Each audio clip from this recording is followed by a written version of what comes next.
乡亲啊，咱继续来看这台中市台中一中的上款人潮真多，有流动的摊贩为着要赚钱，是直接伫路中来排打做生意。台中一中的学生看袂做理，透过放送头，甲摊贩来呛声，讲这是违法的，会影响到用路人的权益，希望对方离开。结果是双方来争喙，无要商量。警方接到通报到场，甲学生劝离开，嘛甲违规的摊贩各罚处罚。穿不熟衫学生用麦具甲这违规摆摊的负责人话讲，唔通影响交通。已经成为了违法路障，我们也依法对你进行劝导。我们希望可以不要在路的正中央进行摆摊。伊安尼一个讲，真个乡亲违规来看路，这搁用手机啊伫录影。这一暗时，台中市一中上款元旦连续假期有真侪人伫市街，这个负责人伫大路中摆摊，台中一中学生请伊离开。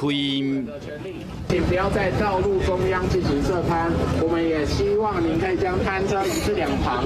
摆摊负责人无得甲插，继续做伊生理。有2个小姐搁甲交关。记者找到这个台中一中的学生，伊讲这违规摆摊的生理人伫甲苦劝，拢无要插因，甚至佫骂人。伊才决定用放送方式，互附近的人知影发生什么代志。就是有被那一条街中间的摊商，就是有去骂。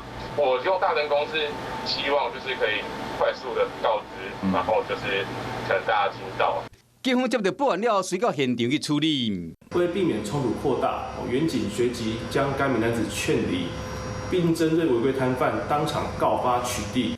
警方强调讲，去年规年针对违规摆摊做生意，总共开704件罚单，一件拢罚1200块以上，是讲违规情形依然真严重。学生只好用家己的方式引起大家重视。Hello， 我是雷亚，想要抢先掌握最及时的新闻资讯吗？赶快订阅、按赞、开启小铃铛，锁定华视新闻 YouTube 频道。